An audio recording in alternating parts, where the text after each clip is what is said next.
حمل کے پہلے 5 مہینوں میں اگر آپ کو بلیڈنگ، کمر کے نچلے حصے میں یا پیٹ کے نچلے حصے میں شدید درد ہے یا الٹی یا متلی جو آپ کو ہو رہی تھی وہ ختم ہو گئی ہے تو خدا نخواستہ یہ ایبورشن یا مس کیریج کی علامت ہو سکتی ہے۔ آج کا سیشن ہم مس کیریج کے بارے میں کریں گے اور اس میں آپ کو بتاؤں گی کہ مس کیریج کی یا ایبورشن کی کیا علامات ہو سکتی ہیں اور اس کی کیا وجوہات ہو سکتی ہیں یا کون سی وجہ ہیں جن کی وجہ سے مس کیریج یا ایبورشن ہو جاتا ہے۔ مس کیریج یا ایبورشن عموماً پریگننسی کے پہلے 5 مہینوں میں حمل کے ضائع ہو جانے کو کہتے ہیں۔ اس میں سے 80% ایبورشنز جو ہوتے ہیں وہ تقریباً پہلے 3 مہینوں میں ہو جاتے ہیں۔ بہت سے پیشنٹس کلینک میں سوال کرتے ہیں کہ ڈاکٹر صاحبہ کیا وجہ ہوئی جو ہمارا پریگننسی ایبورٹ ہو گئی یا مس کیریج ہو گیا؟ تو 80 to 90% کیسز میں کوئی نہ کوئی جینیاتی نقص یا کوئی موروثی مسئلہ ہوتا ہے جس کی وجہ سے پریگننسی لاس یا ایبورشن ہو جاتا ہے۔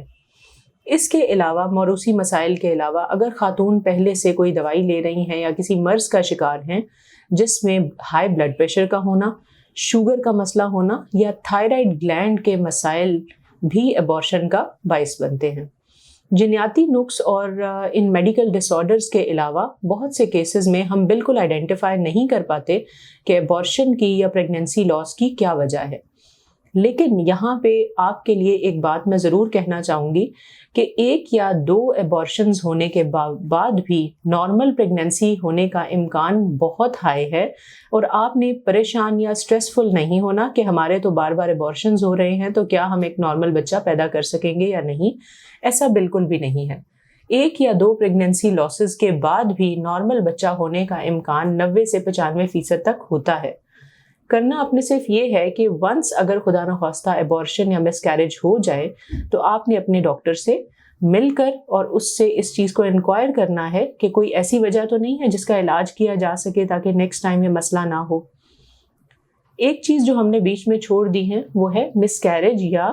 پریگننسی لاس یا ایبورشن کی کیا علامات ہیں، وہ کیا سائن اینڈ سمٹمز ہیں جو خدا نخواستہ آپ محسوس کریں تو آپ نے فوری طور پہ ڈاکٹر کے پاس جانا ہے۔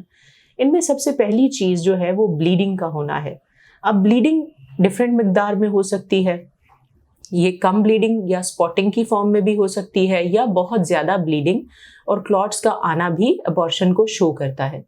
کمر کے نچلے حصے میں درد، پیٹ کے نچلے حصے میں شدید درد کا اٹھنا یا ماہواری میں جو درد ہوتا ہے، پیریڈ پینز جو ہوتے ہیں،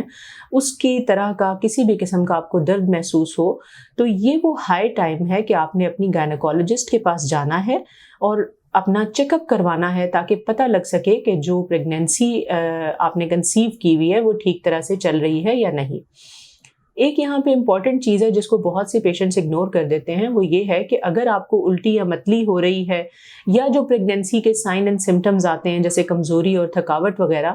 ان کا ہونا اگر ختم ہو جائے تو بعض اوقات یہ نارمل ہوتا ہے، لیکن اگر حمل بالکل ابتدائی دور میں ہے تو یہ ایب نارمل بھی ہو سکتا ہے۔ ایسی صورتحال میں بھی آپ نے اپنے ڈاکٹر کو چیک کروانا ہے